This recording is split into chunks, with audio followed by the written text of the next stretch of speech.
Dahil po ipinipilit po ng Prosecutor General na isa pong mahalagang requirement nga raw po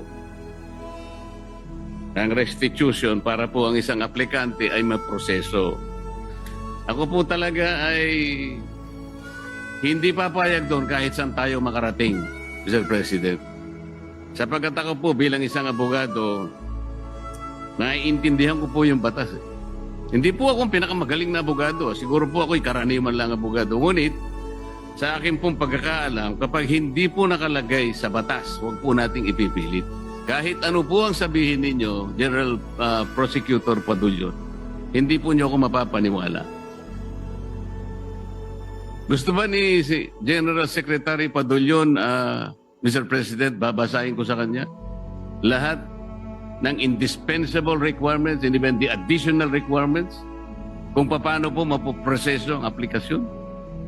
Ngayon, kung ito po madali lang ang gusto ko sabihin. Lahat naman po tayo nagkakamali. Hindi naman tayo sigurado sa lahat ng sinasabi natin. Talaga po ang tao ay nagkakamali. Yun ang pagiging tao. If he has the honor to at least amend himself, sabihin niya lang na ay pagkamali ko po yun. Tatanggapin ko na po yun. Ngayon, nahihiya kayo na aminin nyo na nagkamali kayo. I don't care about it. I care about the public. They should not be misled and be mistaken about your opinion. Nasa sa inyo po kung kayo ay magkukusang loob na magsasabi na nagkamali kayo o hindi. And you wanted to maintain your pride. Ayos lang po sa akin yun. At saka pinaalala po nyo sa akin na naman yung WPP. Ayaw ko na po sanang puntahan yun. Pinaalala po ninyo, wala po akong magagawa. Pasensya na po. Ito si Secretary ho kasi. No? So, kasi alam naman po ninyo na nung nakaraang pagdinig ng Blue Ribbon Committee, nagtalo na naman po roon Dahil po ipinipilit po ng Prosecutor General na isa pong mahalagang requirement nga raw po ng restitution para po ang isang aplikante ay maproseso. Ako po talaga ay hindi papayag doon kahit saan tayo makarating, Mr. President.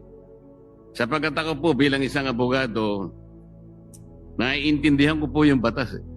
Hindi po ako ang pinakamagaling na abogado. Siguro po ako'y karaniwan lang abogado. Ngunit, sa akin pong pagkakaalam, kapag hindi po nakalagay sa batas, huwag po nating ipipilit. Kahit ano po ang sabihin ninyo, General Prosecutor Padulyon, hindi po niyo ako mapapaniwala. Sa totoo lang. Ngayon, kung aaminin nyo ngayon sa pagdinig na ito na tama ako at kayo ay mali, maihinto na po ang pag-uusap dito. Kung hindi, aabot po tayo hanggang madaling araw. pasensya na po, Mr. President. Nabanggit ko yung, hindi ko na humabanggitin yung nabanggit ko. No? Napakahirap sagutin kung hindi ko naman banggitin yun. Pero, Mr. President, nakikinig po ang DOJ, nakikinig po ang Prosecutor General, at narinig ko po nung kayo po ay nagkaroon ng debate nung Blue Ribbon hearing, at nakikita ko po yung inyong punto, sila rin po nakikita inyong punto, at ito po ay kasama sa kanilang pag-aaral rin po, at pinag-iisipan nila ho ito ng mabuti po, at bibigyan ho tayo ng feedback later on. Kasi po, Mr. President, ang ini-invoke niya ron ay kahit na anong pilit ang gawin niya, kahit anong pamamaluktot at bending the law, hindi po mangyayari.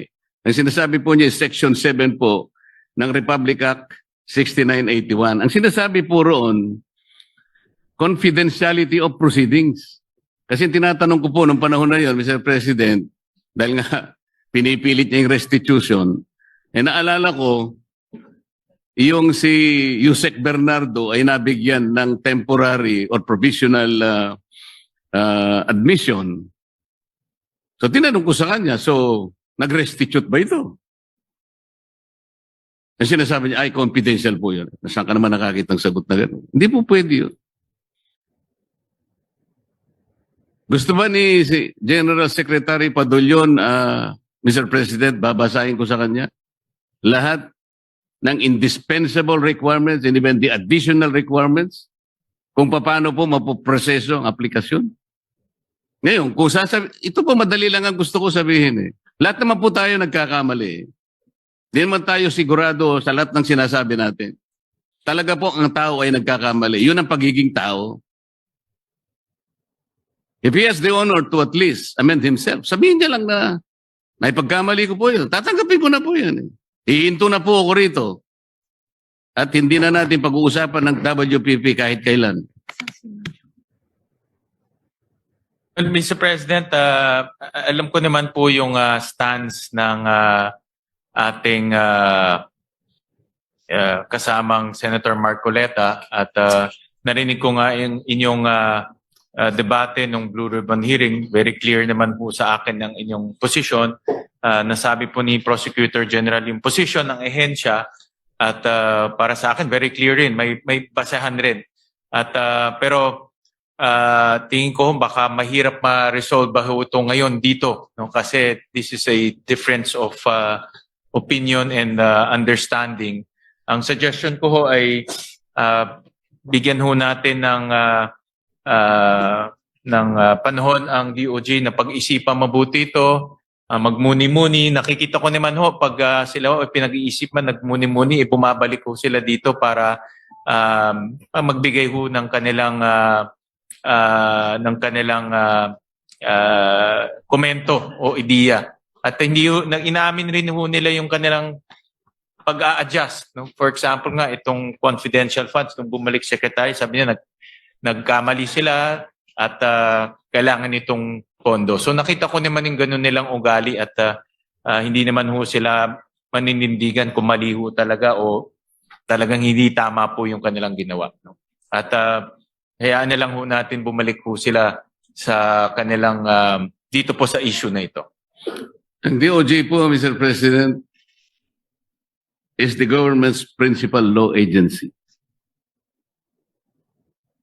It serves as a counsel at the same time a prosecutor.